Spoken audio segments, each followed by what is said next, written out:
Anya, a young woman with eyes the color of stormy seas, paced nervously in her small cottage. The walls, once painted a cheerful blue, now seemed to press in on her, their faded charm lost to the relentless gnawing of worry. Outside, the wind howled, mimicking the tempest brewing inside her. Her hand hovered over the worn leather pouch, hanging on the hook by the door, the only connection to her only hope. Within lay a single crimson feather, the mark of a Dragonlord, and the only tangible proof of a promise whispered by the wind itself. Anya had never known her parents.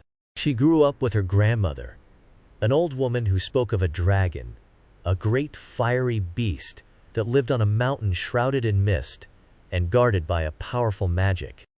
Legend said he was a protector, a force against the encroaching darkness that threatened their land. Legend also whispered of a prophecy, of a chosen one who would awaken the slumbering power within the Dragonlord's heart and banish the darkness forever. Anya never believed the stories, not until the winds changed. A whispering began, carried on the chilling gusts that tore through the valleys. Whispers that spoke of a threat, a shadow spreading from the north, engulfing villages and leaving them desolate. And within those whispers, a message: find the dragon's daughter. Driven by a primal fear that was quickly morphing into unwavering conviction, Anya set out. Following the wind's erratic, insistent calls, she trekked through treacherous passes and desolate landscapes, the crimson feather her sole guide. She was lost and scared, yet fueled by a hope as vast and terrifying as the mountains themselves.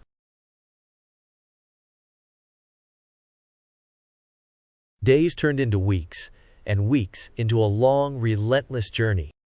Anya, weathered by the elements and driven by determination, reached the base of the shrouded mountain. The whispers intensified, urging her forward. The path to the peak was fraught with danger, perilous slopes, and treacherous icy patches. But Anya pressed on, the crimson feather burning with warmth against her skin, as though responding to the pulsing energy emanating from the mountain's heart. Just as the final rays of sun cast long, wavering shadows across the slopes, she stumbled upon a hidden glen. Here, nestled amidst the frosted pines and gnarled ancient trees, flowed a crystalline river, its water mirroring the sky in 1,000 shimmering hues. The air was thick with an unfamiliar, comforting energy, and the wind, usually harsh and relentless, sang a soft, soothing tune. Suddenly, Anya froze. A low rumble reverberated through the valley, echoing across the ice-clad slopes. She looked up, her breath catching in her throat. Perched atop a towering rock formation, illuminated by the fading sunlight, sat a magnificent beast. It was no ordinary dragon. The beast was colossal, its emerald scales gleaming like jewels in the fading light, its wings stretching across the sky, dwarfing the surrounding peaks. Its eyes, a molten amber, burned with a power that seemed to emanate from its very core. And at its side, bathed in the golden rays of the setting sun, stood a young man. He was tall, with tousled silver hair framing features as striking as the landscape around him. But what truly captivated Anya were his eyes. They mirrored the amber of the dragons, possessing the same depth, the same burning intensity. Anya's heart pounded in her chest, a mixture of fear and a curious sense of recognition. This, she knew, was the Dragonlord and his daughter, the one prophesied to save their world. As Anya cautiously approached the glen, she could sense the powerful magic swirling around her, an intricate web woven from the dragon's might and the mysterious energy of the young man beside him. He was more than just a man. There was a primal energy emanating from him, an untamed power resonating with the ancient wisdom of the dragon. "You have come," the young man spoke, his voice as rich and warm as the melted honey. His eyes, though fierce, held a touch of understanding, of quiet invitation. Anya felt a warmth seep through her, calming the icy grip of fear that had been holding her captive for so long. "The wind brought me," she whispered, clutching the feather tightly in her hand. The young man smiled. "Indeed it did. The wind carries whispers, stories of hope, of a world in need." He glanced at the dragon, who seemed to sigh in deep ancient resignation. "I am Kaelen," the young man continued, extending a hand.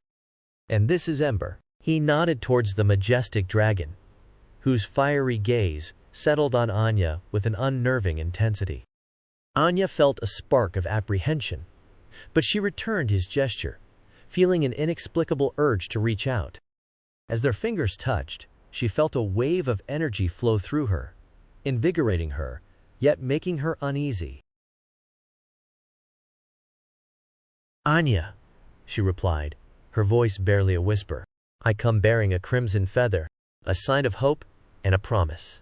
Kaelen nodded, a contemplative look on his face. "You have arrived just as darkness threatens to engulf the land, and only you, Anya, can awaken the slumbering power of my dragon."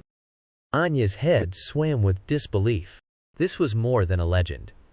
It was a responsibility she never sought, but one that now lay heavily upon her shoulders. "The wind called me. What am I supposed to do?" Kaelen smiled. "You need not fear, Anya. We have all been waiting for you." The night was filled with the whispering wind and Kaelen's captivating stories of his father, the dragon Ember. Tales of ancient battles, lost empires, and a forgotten power.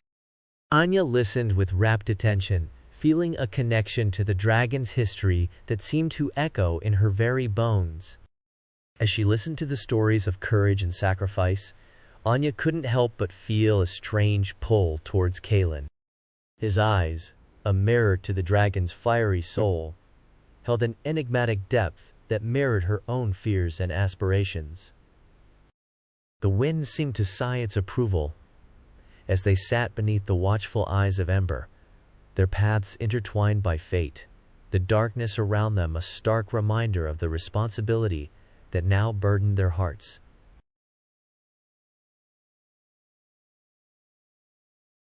Days turned into weeks.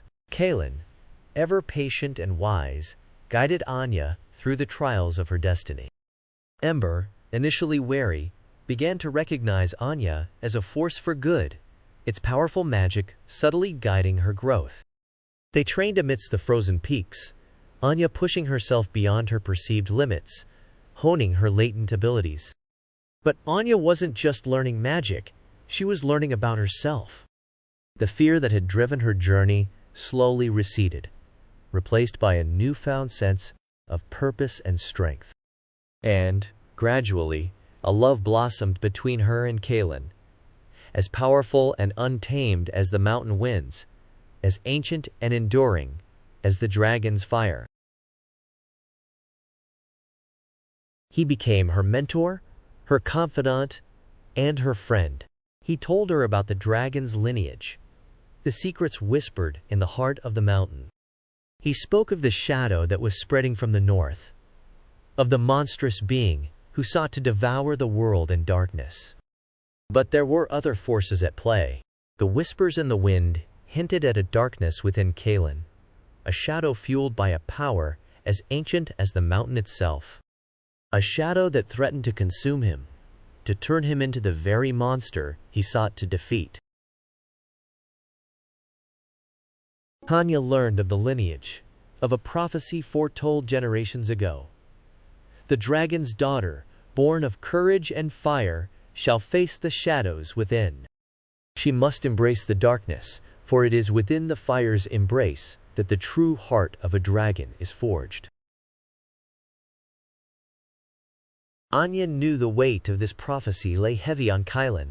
She understood the fears that plagued him, the whispers of darkness he battled within his own heart.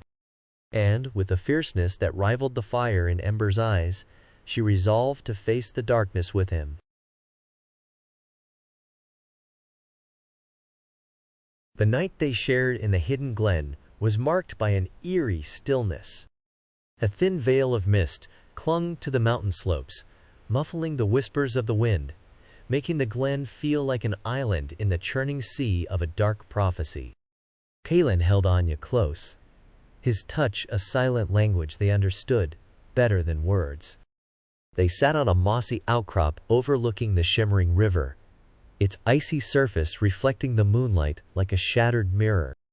"I feel it," he whispered, his voice barely above the crackling of the nearby fire. "The darkness. It beckons." Anya knew he was referring to the shadows within him. He was struggling against the encroaching darkness, a force he barely understood, yet was intimately bound to. "I know," she said, her voice a whisper, her gaze fixed on the flickering flames. "The whispers tell a story, Kaelen. A story of sacrifice and redemption." He shifted, leaning closer, his silver hair brushing her cheek.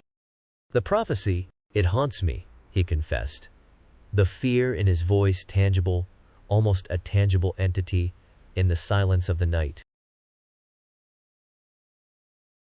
Anya felt his terror, a reflection of her own.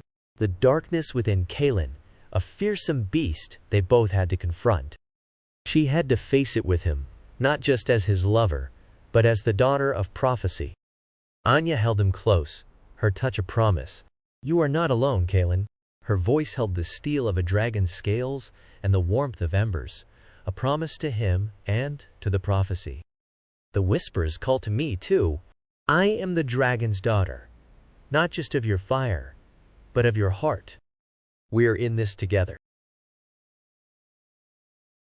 Anya's words held a strange clarity, as though the mountain air itself echoed their strength, a power that would guide them through the shadows ahead. They shared a kiss under the watchful eye of the moon, a promise, a pact of shared strength and courage, forging a bond that defied prophecy and promised to shape their future. The whispers of the wind resumed their cadence, carrying with them the echo of a new prophecy. It was no longer a tale of a dragon and his daughter, but a saga of two souls united, two hearts forged in the fire of a love that transcended fear and fate.